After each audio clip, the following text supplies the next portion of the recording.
are you thinking about this, Mr. CS? I want to report Thank you. that there is Thank you very proper much, engagement Mr. Speaker, between the ministry and the county government. That there is proper engagement between the ministry and the county government, governor, and the team. I have several met trying to get into the governor and problem team of the Portland, and we are trying to, and I can assure you, the core honorable senator problem that is of the Portland that is an issue, land that is a, and I can assure you, honorable senator, that that is an issue that as a ministry we are taking with a lot of weight, and soon we are going to sort it out together in collaboration with the county government of Machakos.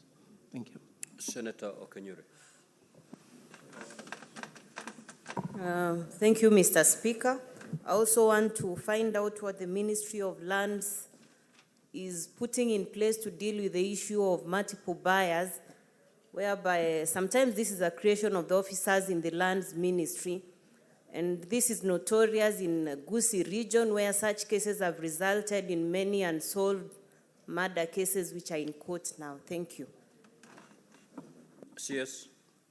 Thank you very much, Mr. Speaker.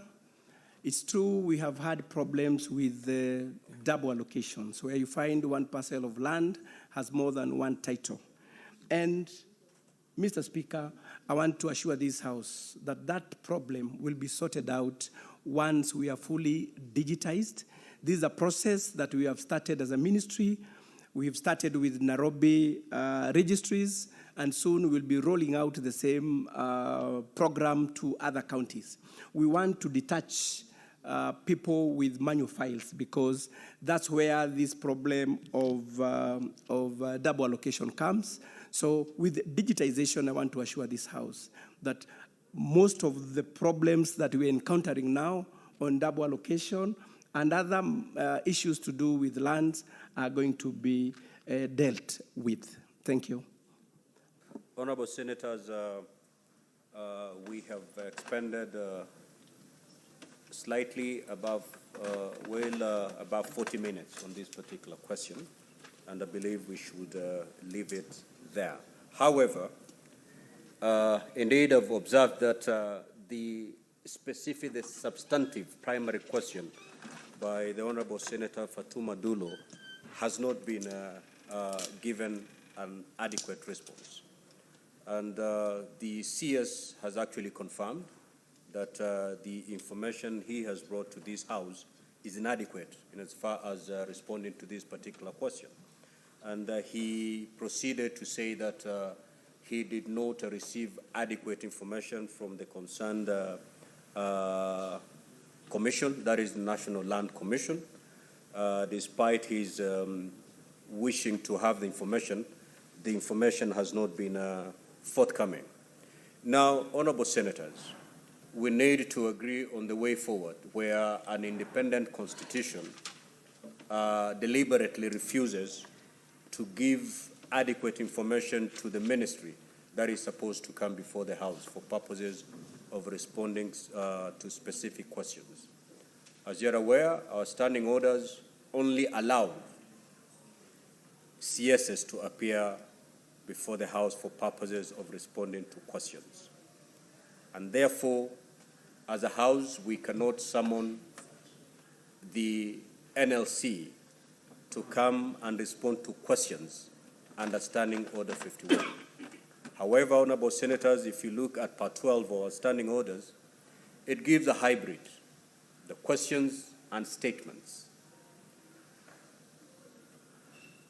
Going forward, therefore, where there is an independent body or another body that we feel as a Senate ought to respond to specific questions raised by the senators and is unwilling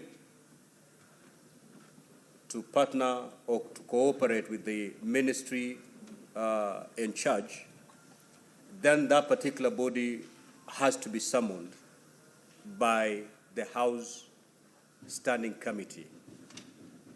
In this regard, I direct that the National Land Commission be summoned by the House Standing Committee on Lands to adequately respond to the issues raised by the Honorable Senator Fatuma Dulo. And the House will benefit from the report of the Standing Committee on Lands. Otherwise, if we just go by the response filed by the ministry, this particular matter will remain unresolved. And in her opening remarks, I think you heard the Honorable Senator Fatuma Dulo saying that this is her second attempt to get in this information. And therefore, NLC cannot hide behind these standing orders, that they cannot appear on question time, and therefore, even if they don't volunteer this information, they will be let scot-free. NLC will have to appear before the House Committee on Lands to give this information that the Senator has requested by way of filing this particular question. I so direct. Yes, Senator Cherangay. Senator Cherangay. Mr. Speaker, thank you. I think we are on a learning curve, Mr. Speaker. Still under the Standing Order 51, the entire of it, Mr. Speaker, and Standing Order number 1, where you have powers, you have ordered that the NLC should be summoned by the relevant committee. I need your direction where where a cabinet minister, only 2 directions, Mr. Speaker, appears before the floor of the House on the question that has been given 7 notice at least, and it doesn't have a substantive answer, number 1. Number 2, Mr. Speaker, sir, is where we have gum with the 51 7B, where we have asked a supplementary question. For example, I asked how many people have been compensated that were evicted in Nandi, for example, and he didn't have an answer. What happens to such question? Do we go to the relevant committee? Do we make it a primary question in future? Or should we contact the cabinet secretary direct, which I highly discourage, Mr. Speaker, because it would be more efficient to go through your office.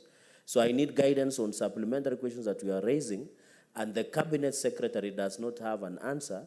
How do we go about it? Because I know going into the future, and many other cabinet secretaries will appear, Mr. Speaker, we might be raising supplementary questions, as you have told us, it could not have arose through the primary question.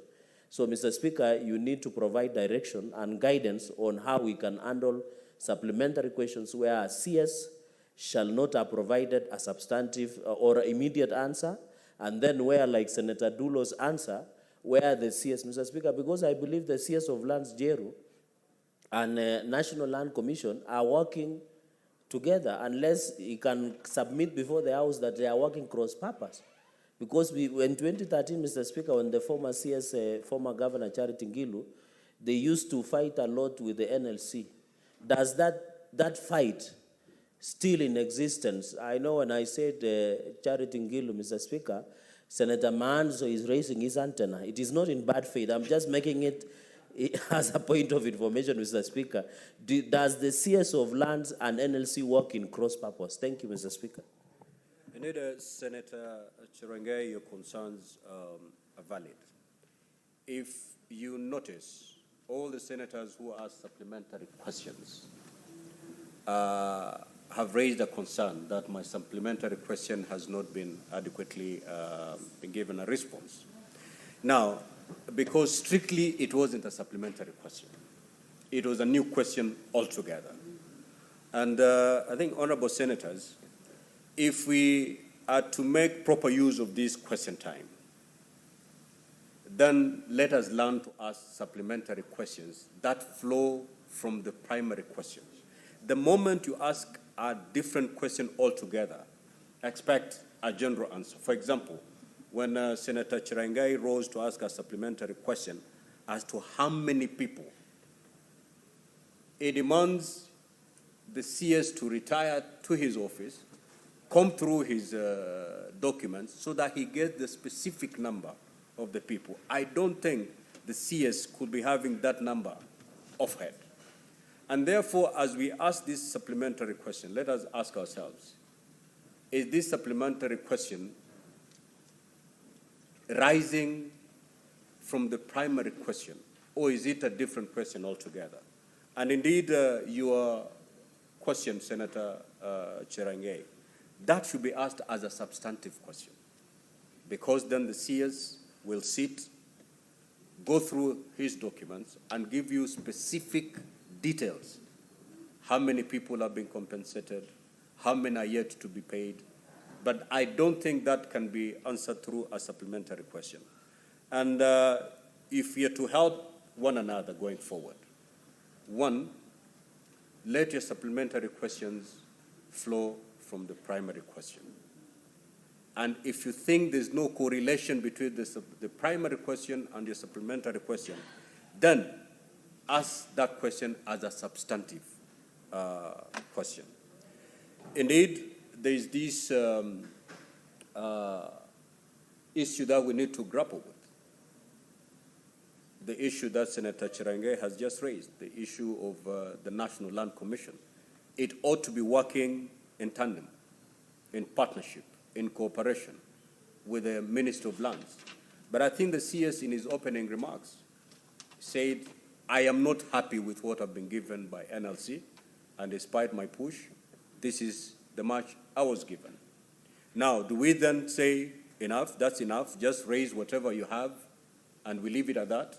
If we do that, then the question by Senator Fatuma Dulo will remain unresolved.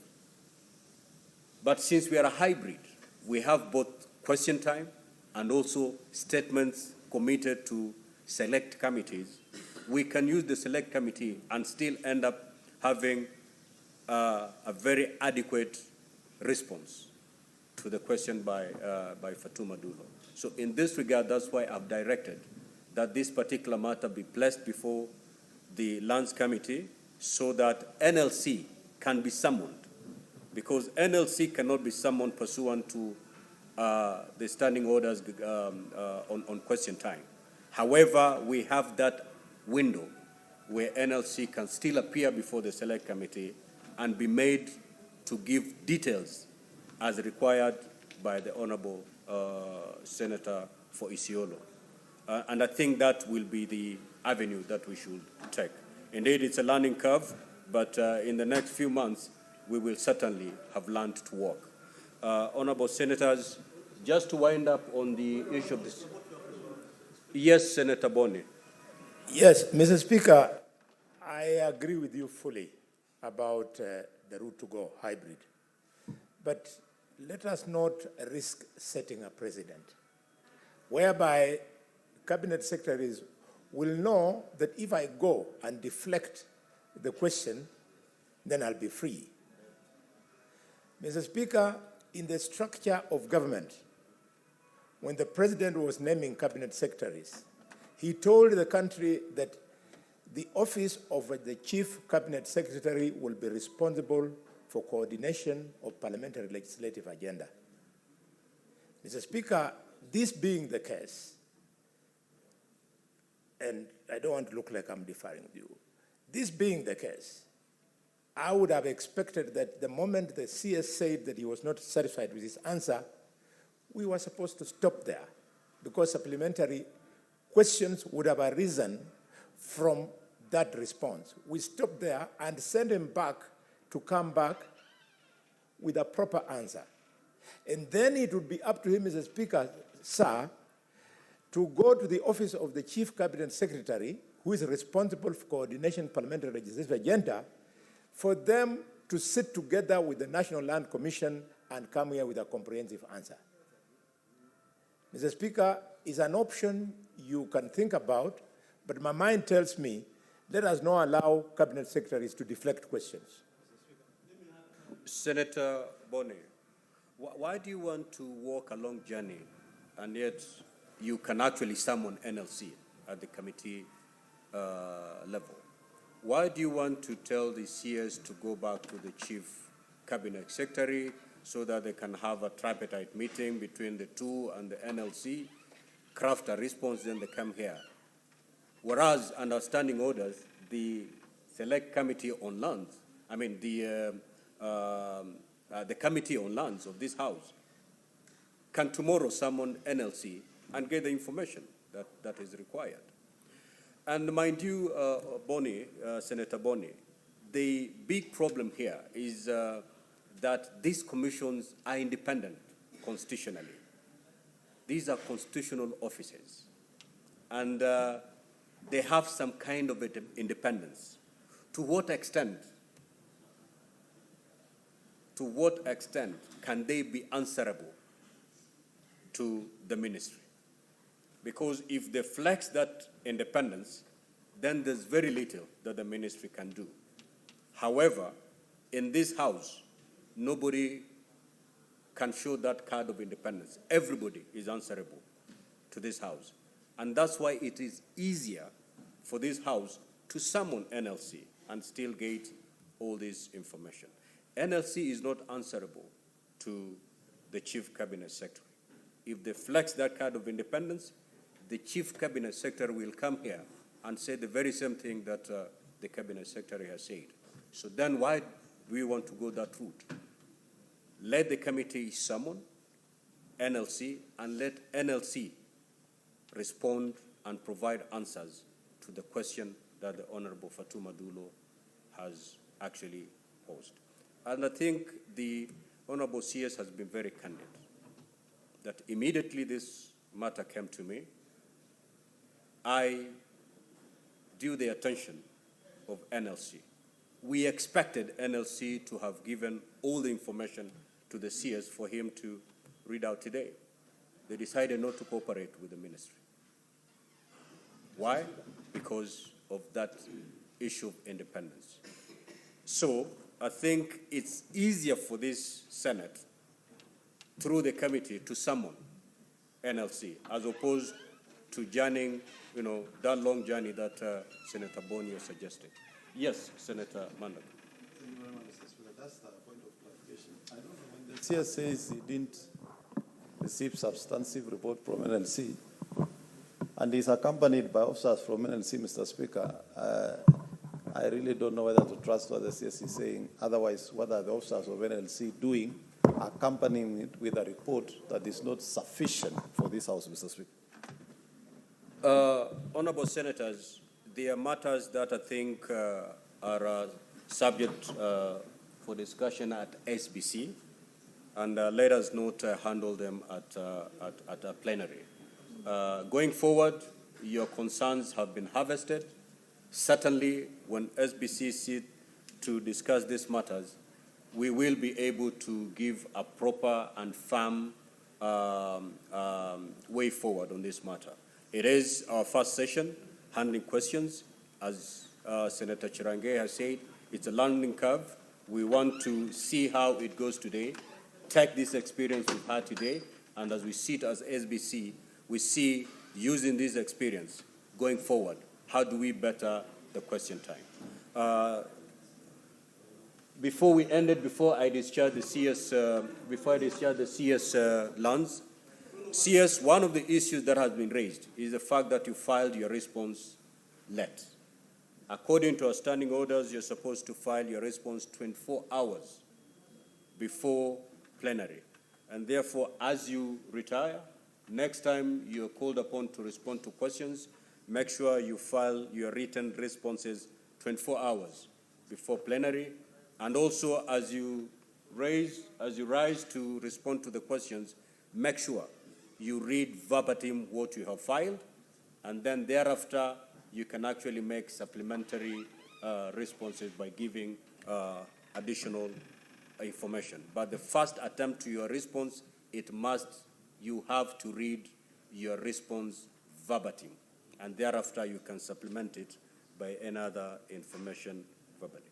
Honorable Senators, I think we will leave it at that and proceed to the next question.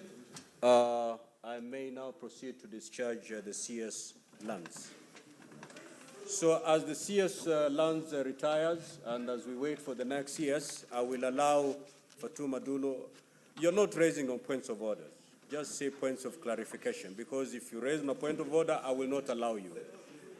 Yes, Senator Fatuma. Thank you, Mr. Speaker, for your ruling. But I would appreciate if timeline can be given to the committee, because this matter has taken too long. Thank you.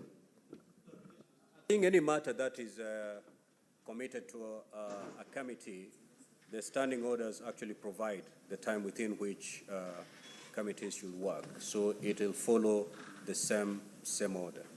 Yes, Senator Cheptumo, what is your clarification? Mr. Speaker, I wanted to support your direction. Mr. Speaker, you remember in the 10th Parliament, when me and yourself, we were seated in this chamber where ministers used to appear before the House. And the question of supplementary questions, if you can borrow from that situation, that supplementary questions is to enable more members to put questions to the minister. But, Mr. Speaker, I want to agree with you that we are not going to act in vain. We are spending time on this question time.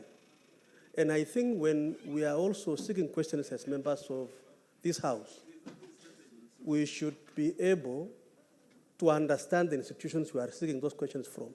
So that if we know, Mr. Speaker, that an issue of a commission, then we raise those questions directed to those commissions. But the challenge, Mr. Speaker, is this, that the commissioners cannot be able to appear before the House, either the CEO or the chair, meaning it will go now to the committee the relevant committee for that particular direction. My question, Mr. Speaker, which is of concern to me, is CS. I submit, Mr. Speaker, that CS ought to generally understand his ministry. He may not have specific answers for a specific question, but I think there is the perception and the understanding that he has a general understanding of his ministry. So, Mr. Speaker, even as we limit our question supplementary to the specific questions, I think there should be also leeway for these members to ask questions. They may not be really within the framework of the question, but then, Mr. Speaker, ministers should be able to acquaint themselves with the general operation of their ministry, so that when you have a supplementary question, at least they have an hint of how to answer it. Thank you, Senator Cheptumo. I'm informed that the CS mining is now present. Is that the position? Senator Fatuma Dulo, kindly proceed to ask your question.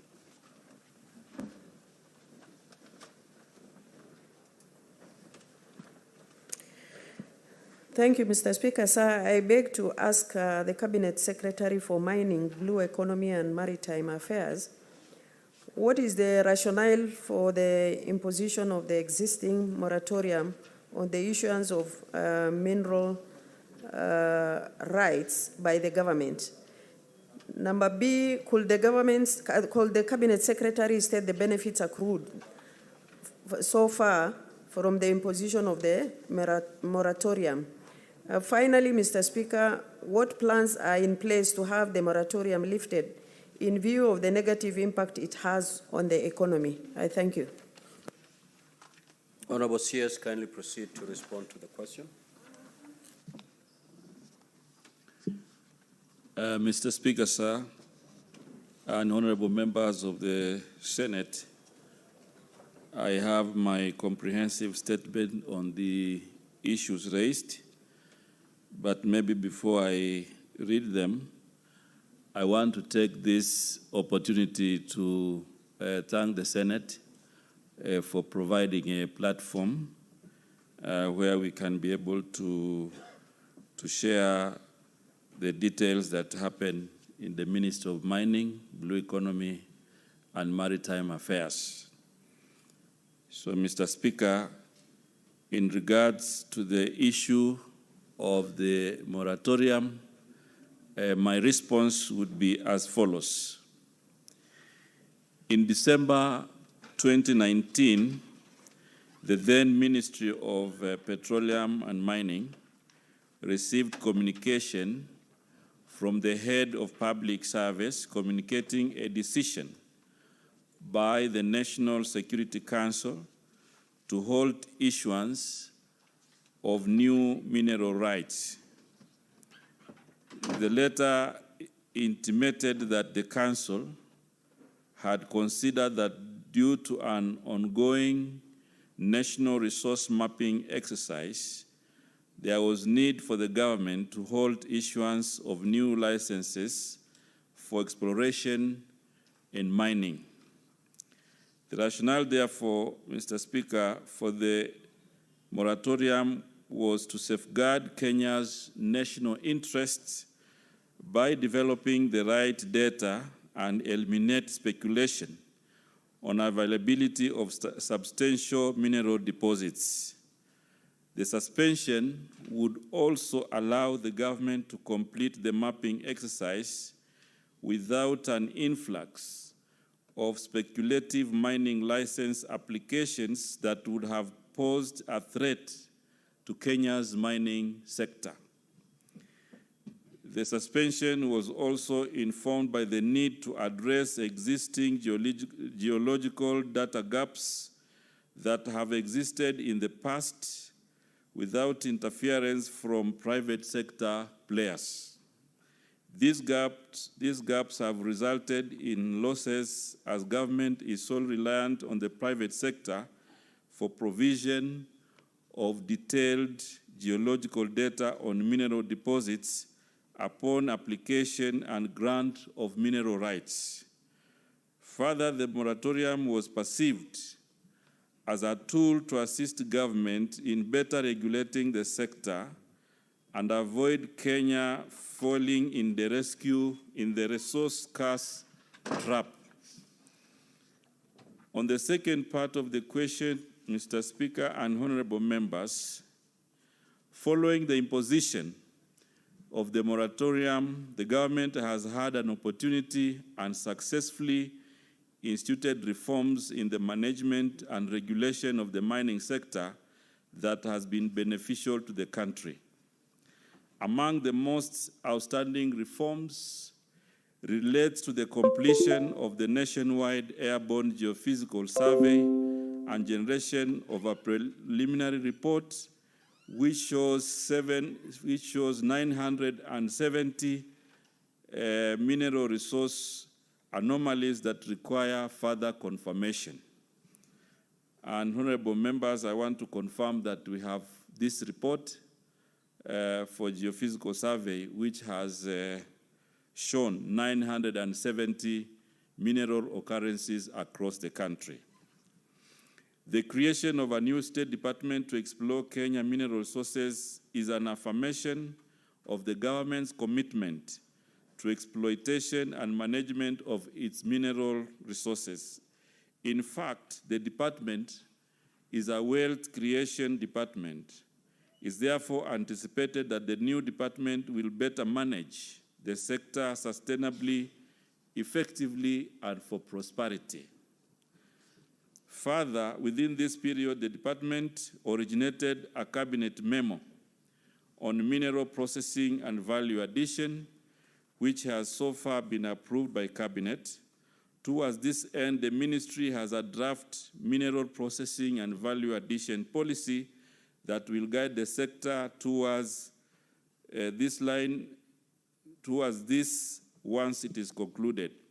Some of the value addition ventures that we have initiated are operationalization of the Voi Gemstone Center in Taita Taveta, initiation of a public-private partnership in Floster Company in Elgeyo Marakwet, and also Vihiga Granite Processing Factory. And there are many others that we are also doing across the country. In addition, the department has undertaken a comprehensive audit of all mineral rights holders with a view to cleaning existing data. With no new license being awarded, the government managed to find out all expired and inactive licenses within its register with a view to degazetting them, hence freeing up areas for potential investors.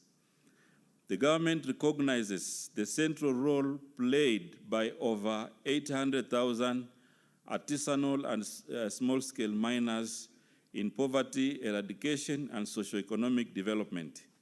It is therefore identified formalization and capacity building of these critical players as a key priority under the bottom-up economic transformation agenda. Currently, the ministry is at the forefront of forming artisanal miners' cooperative societies from the over 420 identified groups in preparation for their issuance of mining permits. The department has also upgraded and is equipping National Mineral Testing and Analysis Laboratory with state-of-the-art equipment. Plans are underway to make it ISO certified to enhance its credibility internationally. Decentralizing lab services to regions is also being undertaken to reduce cost of sending samples to the lab in Nairobi.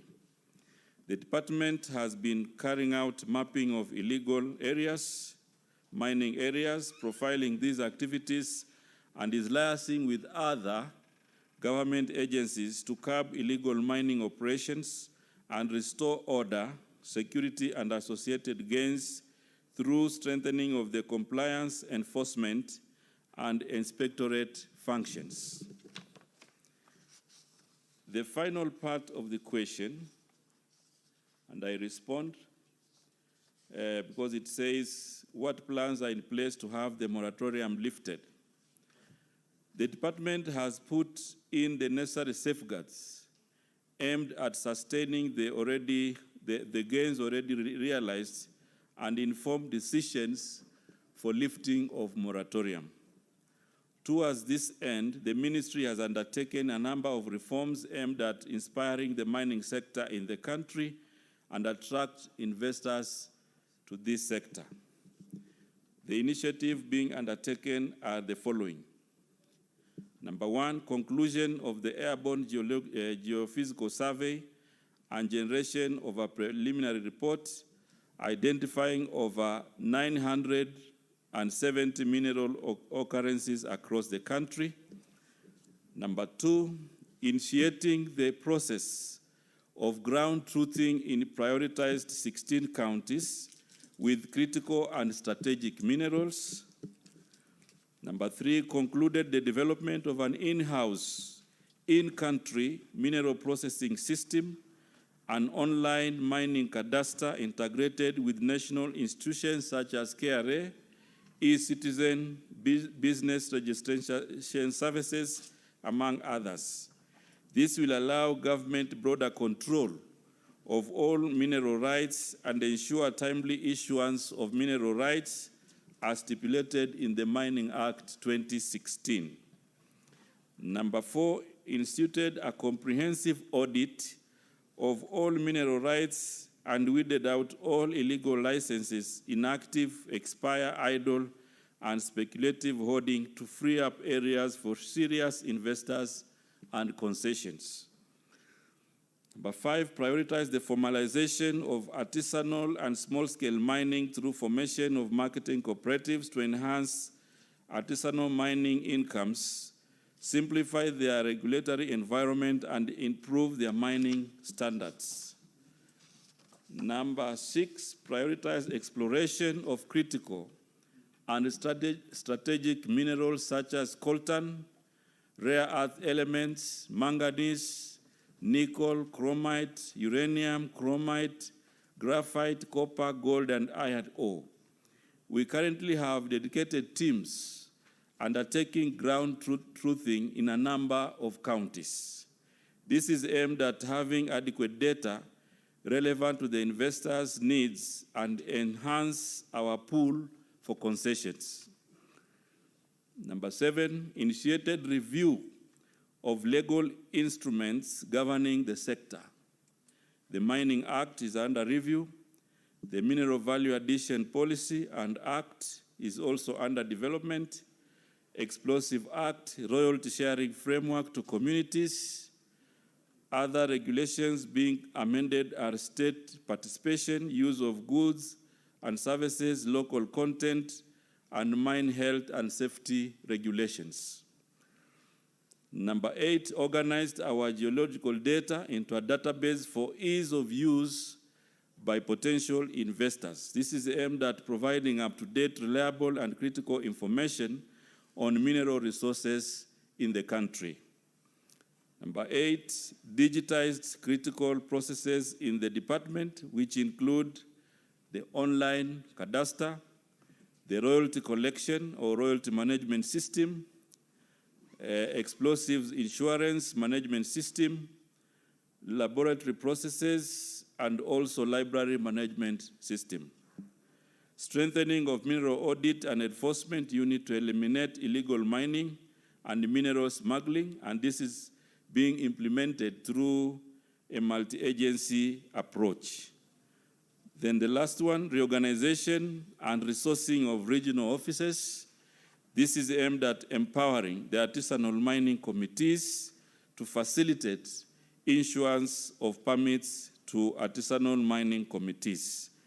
These initiatives, Mr. Speaker, coupled with the just concluded airborne geophysical survey, will definitely open up the sector to serious investments and see the sector become a major contributor to socio-economic development of our country. Finally, Mr. Speaker and honorable members, the ministry is very positive that the reforms it is currently undertaking will catapult Kenya into a desirable mining investment landscape and attract the best in mining. The ministry is enlightened that the availability of critical and energy transition minerals is also an opportunity to cash in on the high demand for these minerals. In addition, the department has undertaken a comprehensive audit, and therefore we hope that all these reforms will be able to make this sector more valuable and a wealth creation in our country. Mr. Speaker, I submit, and thank you very much for the time. Senator Dulu, do you wish to exercise your right to ask 2 supplementary questions? Or if you have none, then I proceed to call the other senators. Mr. Speaker, thank you very much for this opportunity, and CS. I wish to ask supplementary questions, or maybe, I don't know how many you can allow me to ask. Only 2.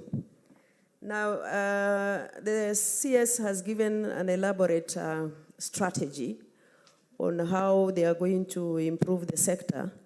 But according to me, Mr. Speaker, the government over the years have really neglected that particular sector.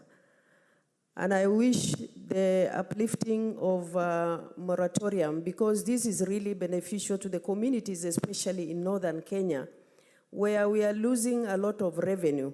When specifically are you planning to uplift moratorium? Number 2, are you aware that there is so much smuggling of special minerals in this country, especially for those areas that you have carried out or given out licenses? I thank you. Honorable CS.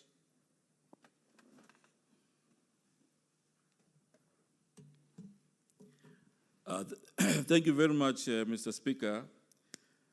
First of all, I want to say that this mining sector, as I said earlier, is a wealth creation sector.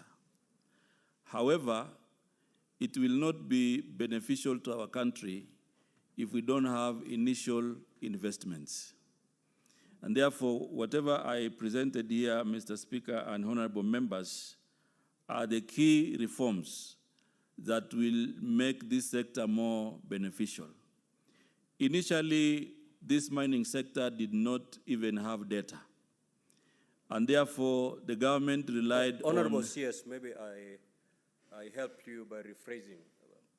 The questions, the 2 supplementary questions are: 1, the honorable senator wishes to know, when are you going to lift this moratorium? Specific date as to when you're going to lift this moratorium?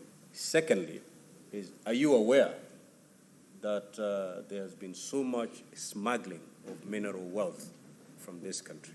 Those are the two questions that the Honorable Senator wishes you to respond to. Thank you, Mr. Speaker. I was coming to those questions, but I wanted to put some context so that when I make the response, then it is properly located. So I'm properly guided. I think the reforms that we had mentioned earlier in my statement, the geo survey, which was very critical, is now complete. We now have a report. The cadastre, which is the online application, is now complete. We have integrated it with the e-citizen. And in fact, we have only 2 areas to conclude, integrating it with the land stamp duty. And then now the key area was also to make sure that we have a functional lab at Madini House, which we should be complete in the next 1 month.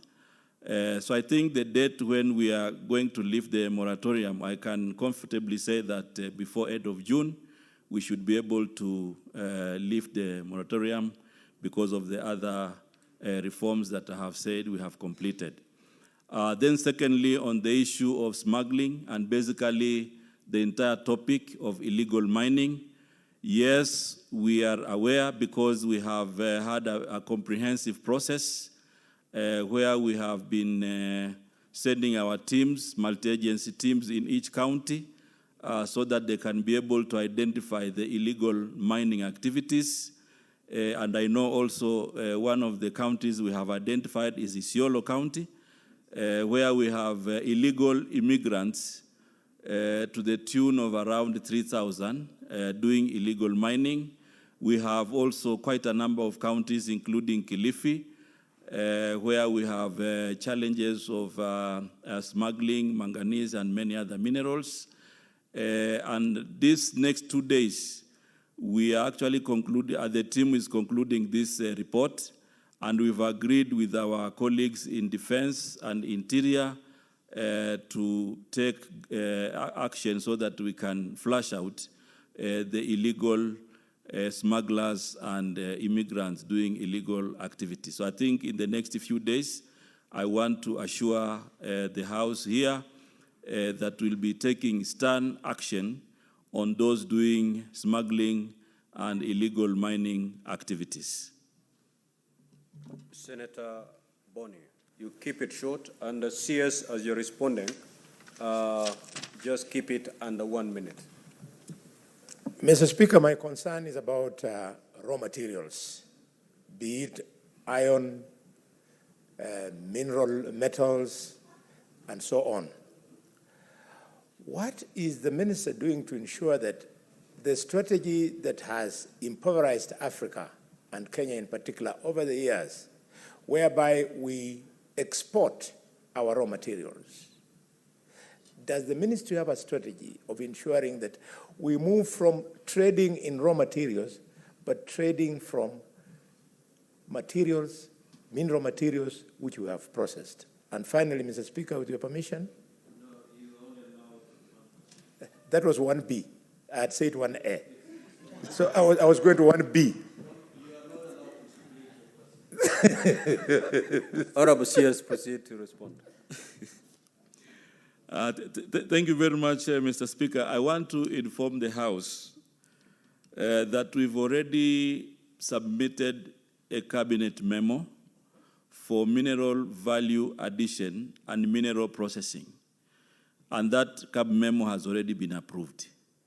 Because what we want to do, Mr. Speaker and honorable members, is to ensure that we cushion our country to exporting of raw materials.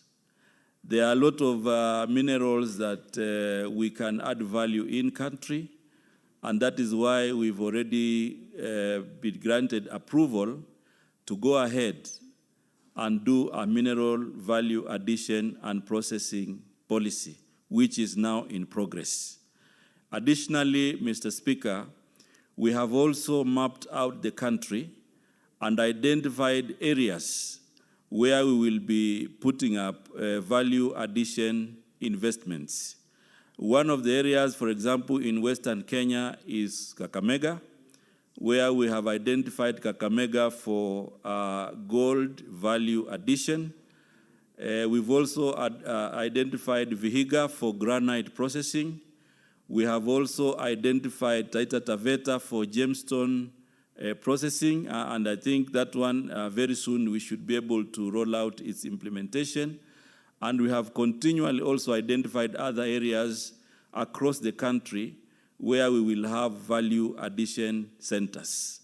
And the reason we are doing this is basically to create jobs, but also to enhance revenues for the country, so that when we have mining, then we can also have value addition in country to create jobs, but also to make sure that the mineral products arising from mining can also be added value, and they can go to the world when they are finished products or a percentage of processing has been done. So I think I want to assure Kenyans that that process is ongoing, and very soon when we roll out public participation on this particular process, we should be able to make sure that we involve everybody to make suggestions, but we've already decided that going forward, we will have, we don't want a situation where we send all our raw materials and then we can't buy them when they are finished products. In addition to that point, I think we've also identified other low-hanging fruits. For example, in limestone, gypsum, there's no reason why Kenyans should be importing clinker when we can even process here in country. And I think this particular policy and regulation where we're talking about the value addition will be able to help us in that direction. Thank you, Mr. Speaker and honorable members. Senator Mungatana. Mr. Speaker, I want to thank the Minister, our Cabinet Secretary, for the answers he has given. And he has told us that there is a review of the policies. In fact, that is why there was that moratorium. He has also told us that there's a geophysical survey that is now complete. Mr. Speaker, what I wanted to find out from the Minister, Tana River is mining gypsum in Bura area, Chardende, in Bura constituency. Mr. Speaker, there is no benefit at all to the locals who are there. In fact, it is people from outside Nairobi and wherever who come there, they exploit the minerals and they go away. What we have are huge holes, Mr. Speaker. Our animals fall inside, our children fall inside. In fact, during the rainy season like this, those become very dangerous areas to go. Mr. Speaker, as the Cabinet Secretary is carrying out these reviews of policy and the reviews of the law, where is it that you are putting the local people to benefit directly from license holders who are given opportunities to exploit mineral resources, extractives from the ground, in particular in Tana River County, Mr. Speaker? I wanted to know that from the Minister. Thank you. Honorable Sears. Keep it short, Honorable Sears. Keep it short. Thank you very much, Mr. Speaker. I want to say that the Mining Act 2016 is very clear on the shareable benefits for mining and other mineral activities. The Act stipulates that 70% of revenues in terms of royalties will be shared to national government, 10% will go to the local community, and 20% will go to the county government. In addition to that, we have subsequent regulations which also state that every mining investment, we need to have a local content. This local content means local supplies, local jobs, and also other local benefits like the CSR. However, in the last few years, this has not been enforced. And I think part of what we want to do in the reform is to make sure that we have clarity. Even, for example, in Tana River, when we are talking about jobs, we want to go ahead and specify with the investor how many jobs to the local community. Already, Mr. Speaker, and the House, we have unlocked the benefits to county governments. Already we have been able to identify 32 counties that have to benefit from royalties. And this we've already sent to the National Treasury. This week, my team has finalized the framework for local communities, because what National Treasury and other partners argued is that there was no framework to release 10% to local communities. So my team has already concluded this process, and we will be discussing the framework, putting it to public participation, and then we finalize it. So what I want to assure members here is that the mining sector, even though there have been challenges before, or like the ones that have been articulated, we are now on schedule to make sure that we are able to address the issues of benefits. And more importantly also is the issue of illegal mining, because if these miners had a license, they would have complied with the conditions. And these are some of the miners that very soon we should be able to chase them because they are not complying with the regulations that have been articulated. Thank you, Mr. Chairman. Honorable Senators, we are left with only 39 minutes to prosecute two questions, the remaining two questions. So I will call upon the Honorable Senator Veronica to proceed to ask her question.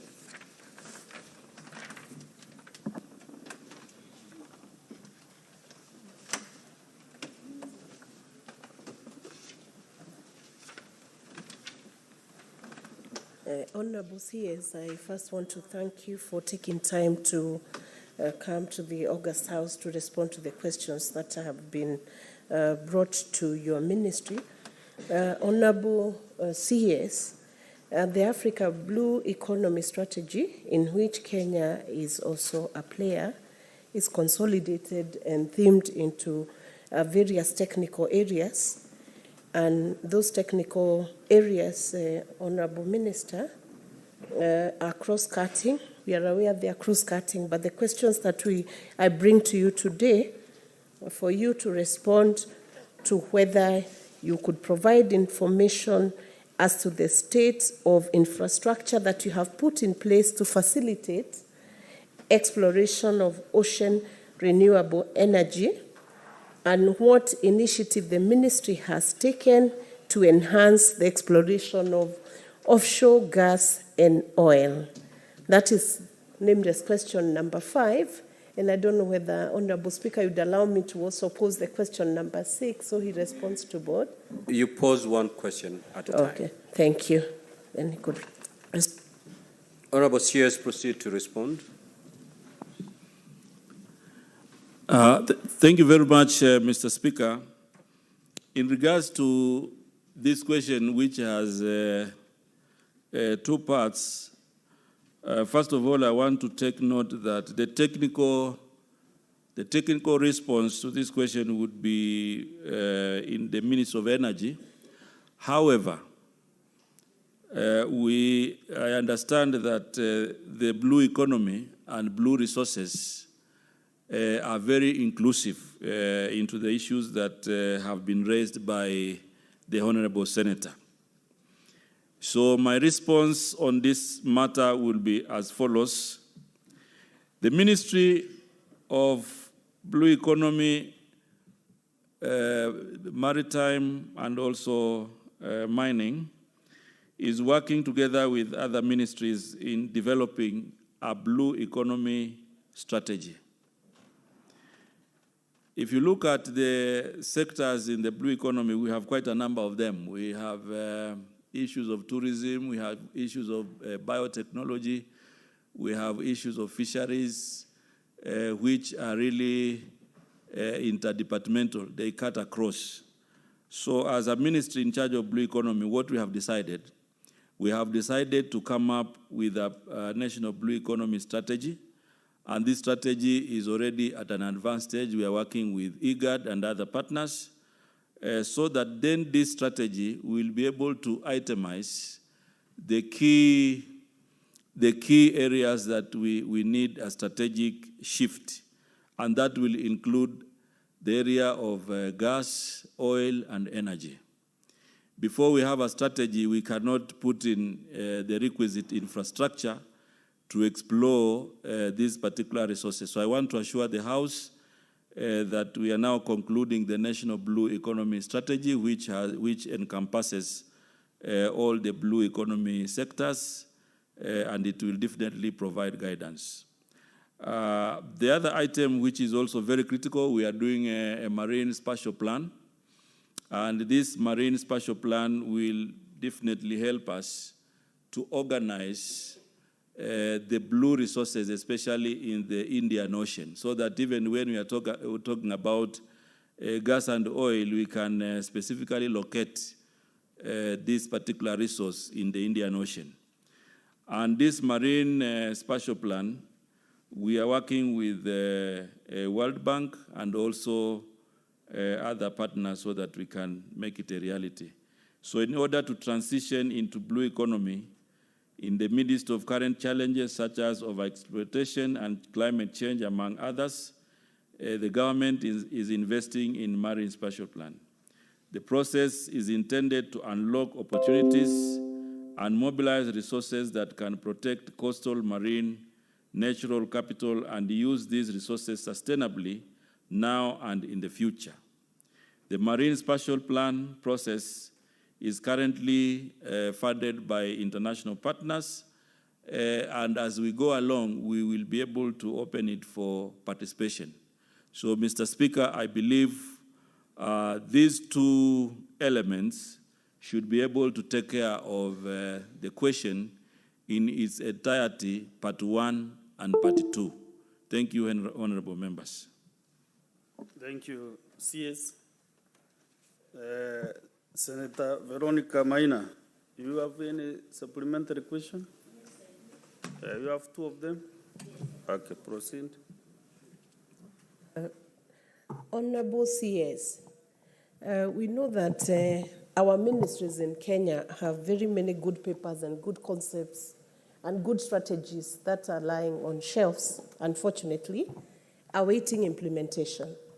And we would be very concerned on how long this strategy would take, the blue economy strategy that is being prepared now would take.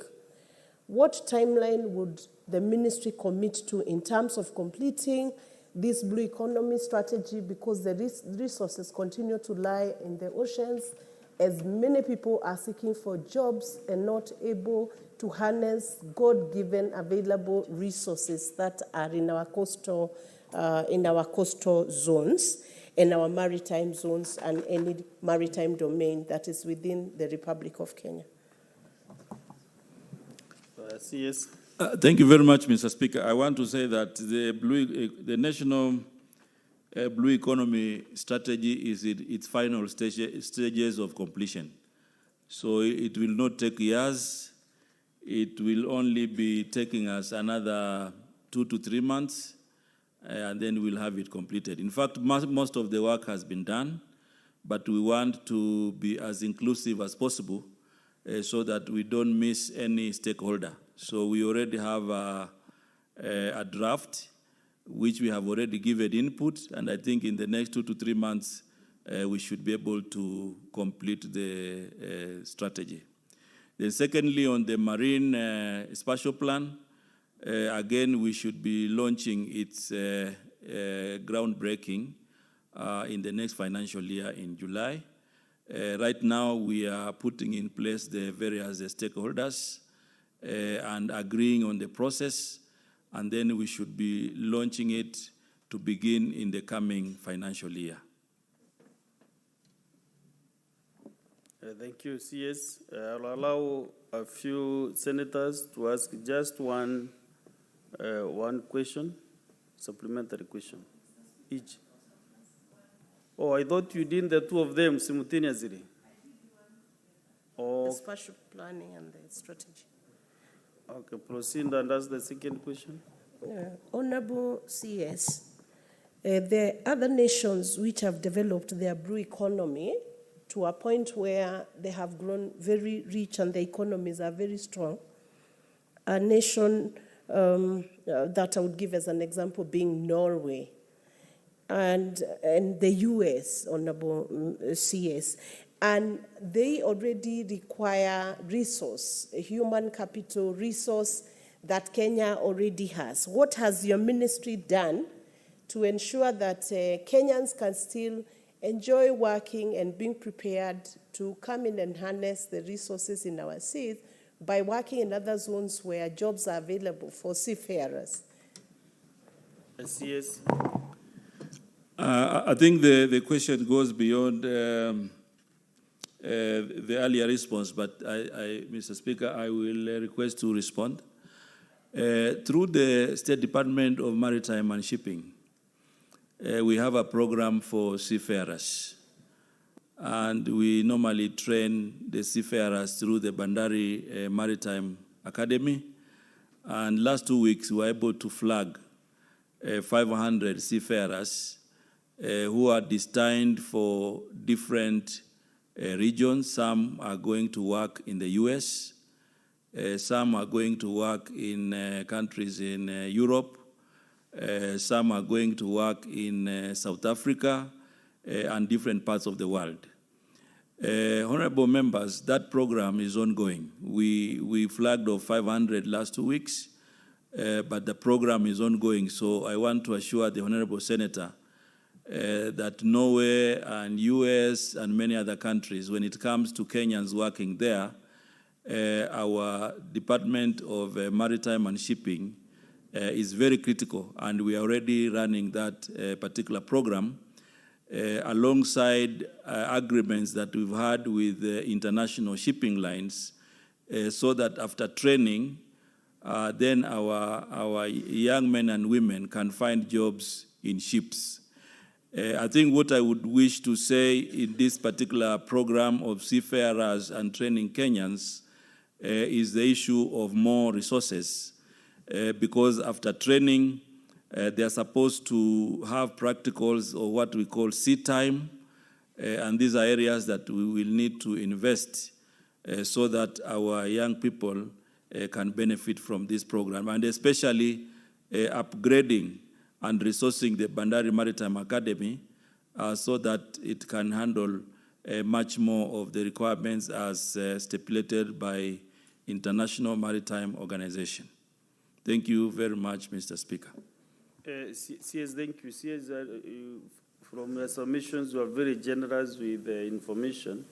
I want you to be taking a minute or so, because we have some few minutes for supplementary on this particular question, then we proceed to the last question for the day. So I want to give Senator Mofaya Kataya Mwenda. Thank you, Honorable Speaker. I'm happy that CS recently flew to Tharaka. I happen to come from Tharaka. I'm the Senator for Tharaka Nithi County. You flew to Kithiori, where we have an historical iron ore, which has seen quite a number of governments, from Kenyatta government, Moi government, Kibaki government, Uhuru government, and this now we have this government. And then you flew all the way to Marawa. And of course, I'm very sure you must have identified some rich sites for those iron ores. So people from Tharaka Nithi would want to know what assurance is there that this time round we are not going to see governments come and go without having these things exploited to the maximum. And what is the potential of these sites? Do we have think like maybe they can sustain an economy, maybe from the background? Yes. Mr. Speaker, thank you very much, Honorable Senator from Tharaka. And it is true, I I visited Tharaka recently and many more counties that I have been visiting. And the objective of visiting Tharaka County was basically also to confirm two things. One is the iron ore, which we visited in Kithiori. And from our report, Tharaka has also had occurrences of copper and also lime. So the process that we are undertaking after the visit is exactly what you mentioned, confirming or ground truthing, so that we can be able to know, is the iron ore in Tharaka of economic value? Is copper in Tharaka of economic value? And if yes, then our plans is to make Tharaka the center for investments in copper in the eastern region. So I think this is a process which is ongoing, and my technical team will be going back so that they do the ground truthing and confirm. In Kithiori, for example, we found out that there has been quite a number of activities in mining iron ore even before independence. And in that area, we want to confirm whether the remaining deposits are of economic value. From the surface, it looks like there's abundance, but we want to do technical confirmation, and then we can share with you the announcement. Thank you very much. Thank you, CS. The next is Senator Chelagay Samson. Thank you, CS, and it's good to have you having transit from a governor to CS. Mr. Speaker, sir, just one question. On the issue of the original question is that, is there a way, Bwana CS, to, when you are issuing moratorium, to issue gazette notice as a formal notification, and when you are annulling the same CS? Thank you, Mr. Speaker. And Honorable Senators, you are now deviating from the question that was raised by Senator Veronica Maina. You are going to the first question by Senator Nduro. No, Mr. So Speaker. can you stick to this issue on gas and petroleum? Mr. Speaker, I'm tying up with the same because it is also in the Because same if of... you did not get a chance to give your question that time, you should not use this time now to sneak it in. No, Mr. Speaker, let me tie it up. Senator Mwenda and yourself, you are not asking a question relevant to the original question asked by Senator Veronica. Let me tie up, Mr. Speaker. Let me tie up. Don't tie, Mr. just Speaker, a specific question. Yeah, Mr. Speaker, on the issue of exploration of offshore gas and oil, Mr. Speaker, is there in place, Bwana Waziri, the issuance of gazette notice, especially to these secluded areas where you'll be doing exploration? And when you issue gazette notice, do you, in that instance, issue that specific area where exploration of oil and gas will go through? Thank you, Mr. Speaker. CS? I think, Mr. Speaker, the most technical way in doing exploration of blue resources, especially in the Indian Ocean, is when you have a plan, and it is when you have a strategy. So the Marine Spatial Plan will be able to inform us the zones, the coordinates that we are going to be looking at gas and oil. Before we have a spatial plan, I think the rest will be guesswork. So I think what we have said here is that the ministry would wish to work on the national blue economy strategy, which is almost complete, and then the marine spatial plan, so that within the Indian Ocean, you don't just send people to do scoping where they don't have any guideline. And I think the marine spatial plan will be very critical to allow us even to know where we can do the gas and oil exploration.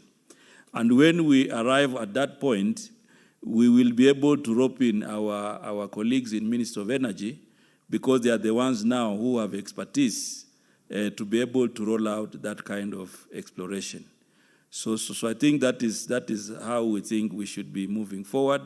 And I want to assure Kenyans that the Marine Spatial Plan, the National Blue Economy Strategy will be very critical to guide us, because there are quite a number of activities within Blue Economy that are not necessarily in my ministry, but my ministry can guide the other ministries to be able to inspire the economy through those activities. For example, there are quite a number of areas we've identified for cruise ship tourism, which is in the Ministry of Tourism. So once we identify the sector, then we provide the technical and the strategic information, and then the other ministry can take it up from that level. Thank you very much, Mr. Speaker and honorable members. Therefore, honorable senators, there are a few senators who have their questions, supplementary questions. But let me ask Senator Veronica to ask her last question, then we can tie the two questions.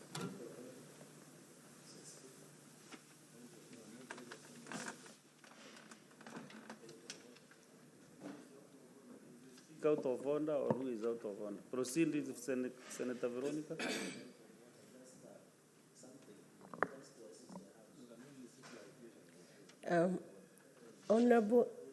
Honorable CS, I have another question that is broken down into 3 sections. To what extent has the government invested in putting up of infrastructure for the country to explore and benefit from aquatic products, marine, aquaculture, and blue biotechnology? The second part of it, could the Cabinet Secretary provide the number of Kenyan-owned fishing vessels registered to operate in the exclusive economic zone and state the measures put in place to enhance the participation of an investment by local fishermen in the marine exclusive economic zone? Could the Cabinet Secretary inform the Senate of the quantity of marine produce landed in the existing landing sites, the measures put in place to accelerate the development of marinas along the Kenyan coast and inland lakes, and the state of construction of the landing sites in Liwatoni and their capacity to handle the landed produce, especially the fish? Waziri, it's almost 3 questions in one. Senator Veronica, you are too smart in these questions. It's almost 3 questions. Yeah. CS? Yes, Mr. Speaker, these questions are substantial, and I think I will also promise that we will be giving you this information as required. So our response to the first part of the question is as follows.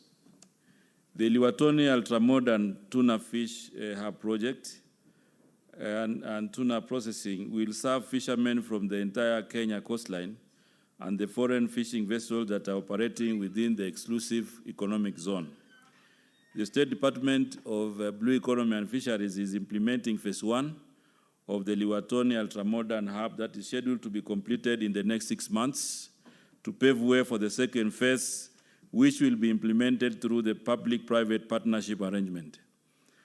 The hub will also offer various services to the fishing vessels that will include bunkering of fuel at subsidized rates, water and electricity to the visiting vessels.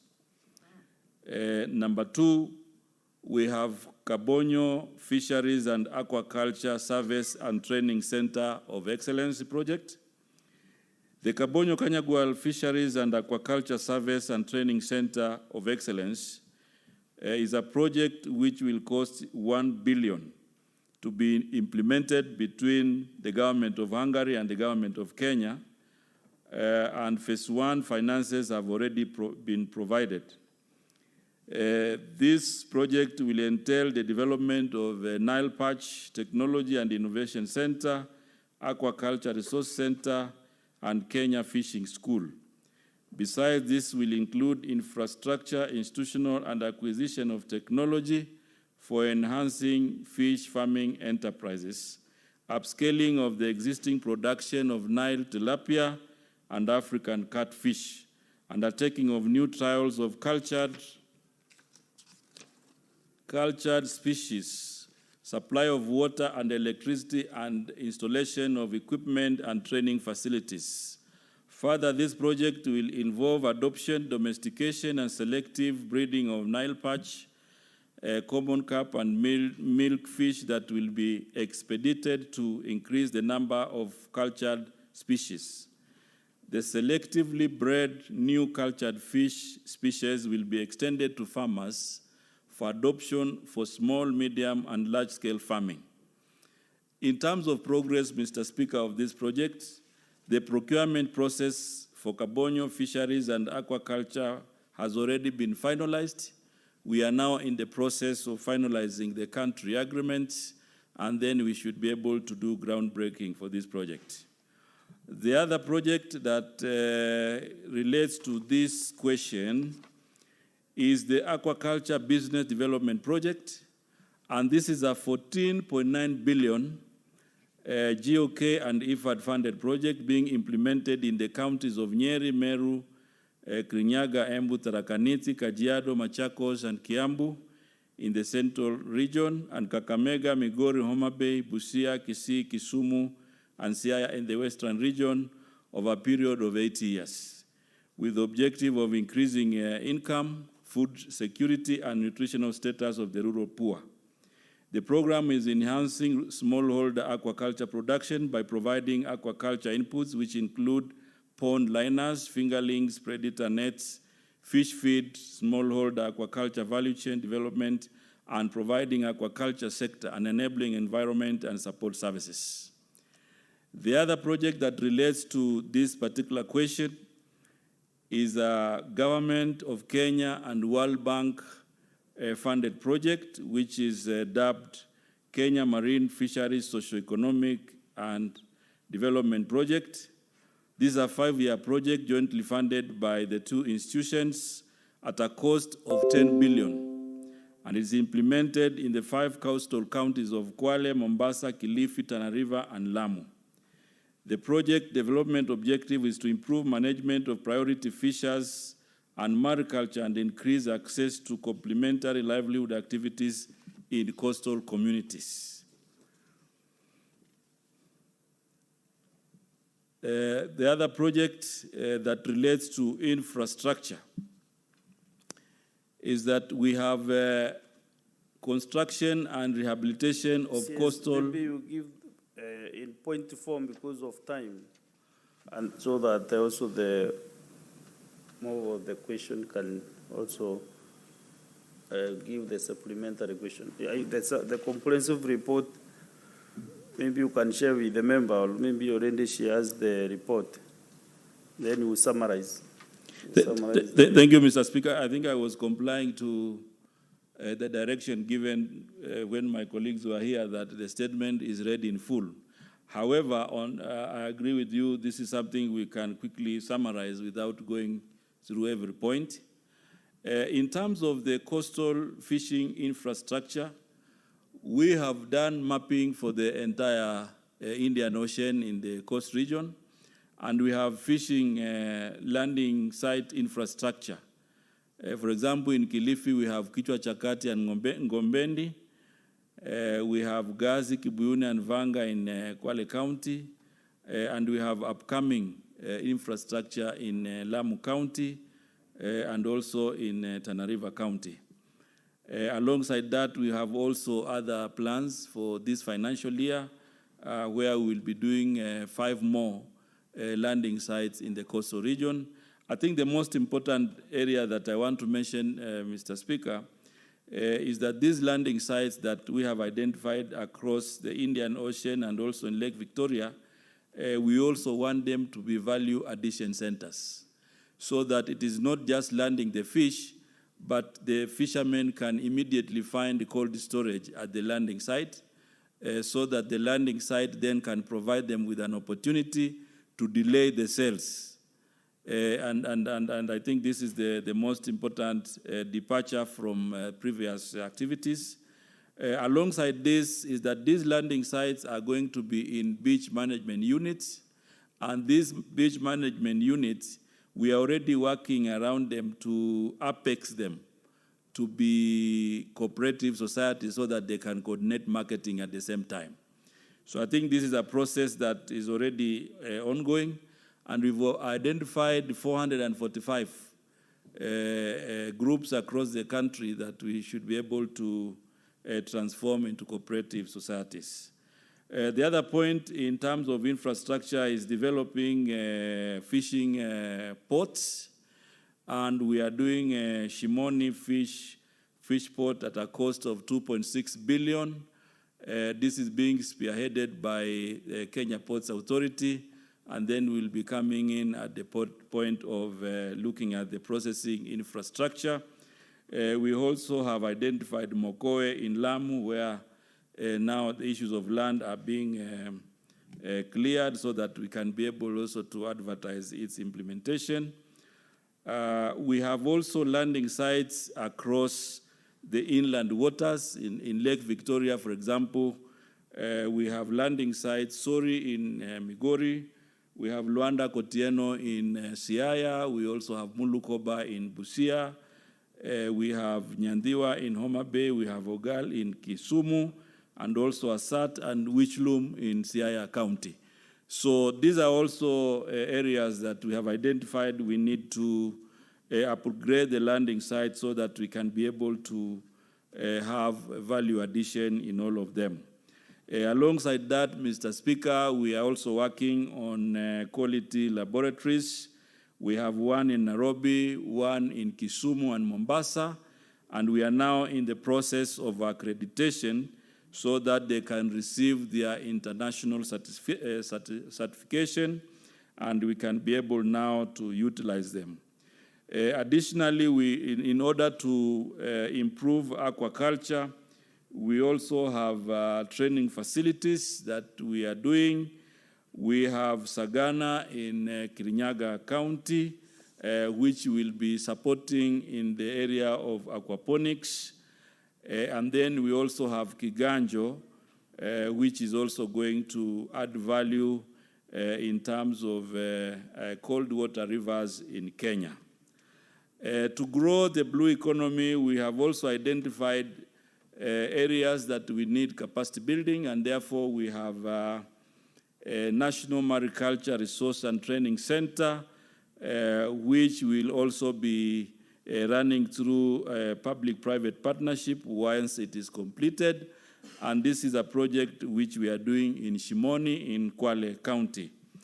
The issue of marine security is also very critical, and therefore we have a monitoring, control, and surveillance program where we are trying to empower and build the capacity of our surveillance teams, including Coast Guard, to be able to manage the industrial fishing in the exclusive economic zone.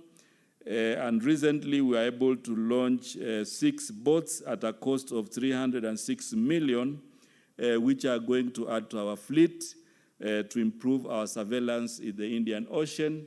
And in this particular function, we are working together with our colleagues in defense and our colleagues in interior so that we can make it safer to fish in the Indian Ocean. Then we have another program which we are working with the European Union, a program which we call Go Blue, and this is focusing on empowering the artisanal fishermen. We've already handed over 8 boats to Kwale County, and next month in May we are handing over 18 new boats to artisanal fishers so that they can improve their fisheries activities. We have also a number of interventions, Mr. Speaker, which also include solar cooling and dry technology. And this we are looking at technology of using solar for a cooling and drying system. We are piloting this program in Mwazaro and Vanga in Kwale County. And basically what we are doing here is to have a cold chain of containers that use solar technology. We also have a focus on seaweed farming, which is targeting women, and this is a program which is also doing very well, and we are going to be scaling up to other areas. We have a research station in Tharaka Nithi that we want to enhance so that we can be able to tap on the river waters, especially the Seven Forks and Tana River, so that we can develop the fisheries potential in the Mount Kenya region. We also have a program in Siaya on women in blue economy, which is focusing on enhancing their skills to be able to inspire their potential in Lake Victoria. And also in Lake Turkana, the government of Kenya and the Democratic Republic of Congo, we have a unique species of mango tilapia, which is being exported to DRC because that is where we have the market in Kinshasa and Lubumbashi. So this is an area where we have also identified, and we need to work with the county government of Turkana and Marsabit so that we can be able also to inspire this idea of cold storage. We've already agreed with the government of Netherlands that we'll be able to work together on a 1 billion project to inspire fish production in Lake Turkana. The ministry is also working with different interest groups in mini processing plants in Migori, Kakamega, Nyeri, and Meru. The other part of the question, which is asking us to declare how many vessels we have in the Indian Ocean, according to our management plan, because every time as a member country of the IOTC, we have to submit a fleet management plan, and our management plan states that we will need to deploy 72 vessels in the exclusive economic zone.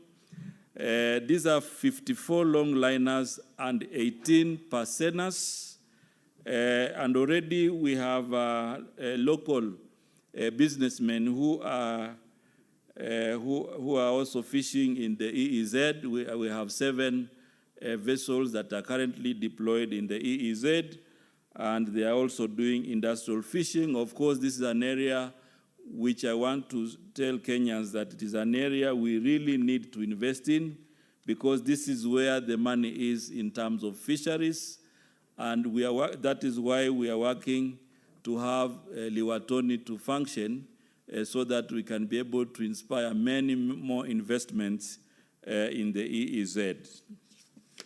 Honorable CS, actually, I followed your report. It's comprehensive report that was submitted to the member. And because of where we are this hour, I ask Senator Veronica, are you satisfied with the elaborate answer from the CS? Speaker, I want to say a big thank you to the Honorable CS for the very comprehensive responses he has given. They are very impressive, and I hope they follow up to track it. I am satisfied, but where I'm not satisfied is the amount of time that has been given to this CS. Maybe we will restructure it in SBC so that for such presentation, Mr. Speaker, it would change the economy of this nation. We are looking for answers, and the answers are here. But maybe the public is not even aware of the resources that are being held out there, and they are busy still looking for resources on the land, Mr. Speaker. So maybe when we call such a minister again, if we have more time for the minister to present, is you are listening, you have even heard of Tharaka Nithi. Maybe you did not know, Honorable Speaker, that Tharaka Nithi is being mapped in Meru for fishing and for new resources that members may not know. So thank you, Honorable CS. I'm satisfied, Honorable Speaker. Honorable CS, you can make your concluding remarks. But this information, Honorable Senator, you can really do a lot with it. You can bring it back here through a different report, which we can really adopt as the House and get the way forward on our marine issues. So, Honorable CS, thank you for your time. Maybe I want to give you 1 minute. Thank you very much, Mr. Speaker and honorable members. I want to take cognizance that this is a very good opportunity for interaction. And just to concur with what the honorable senator has suggested, you know, Mr. Speaker, I have 3 state departments that are very comprehensive. Mining, then blue economy and fisheries, and then shipping and maritime.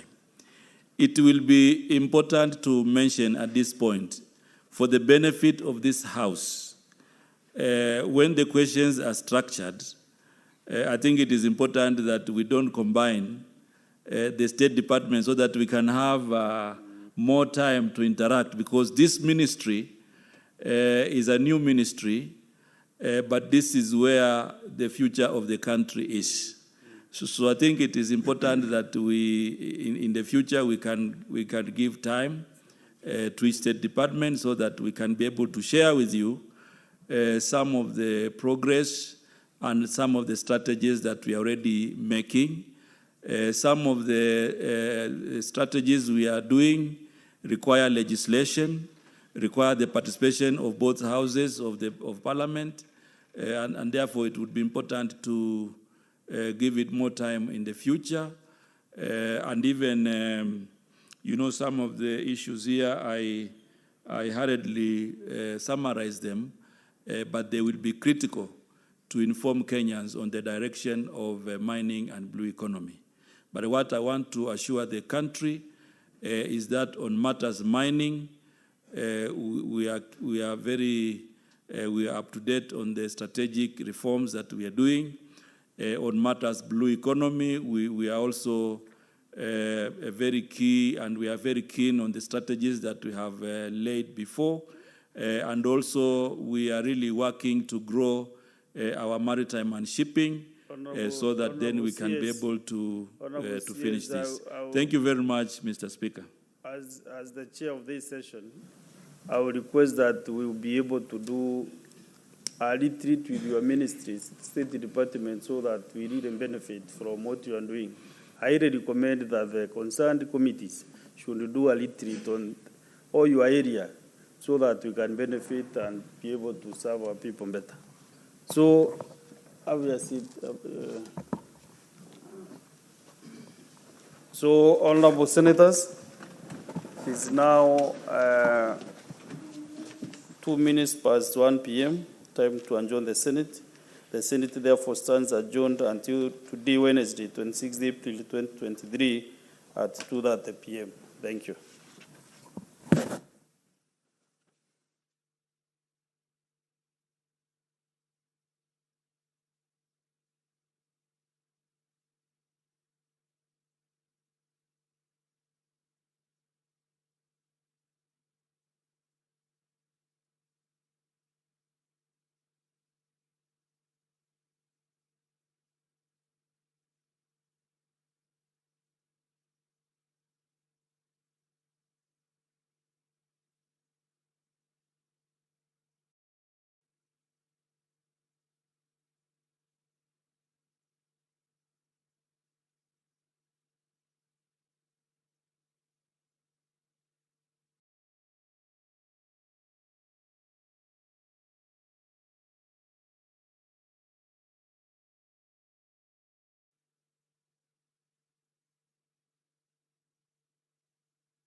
Good afternoon to you.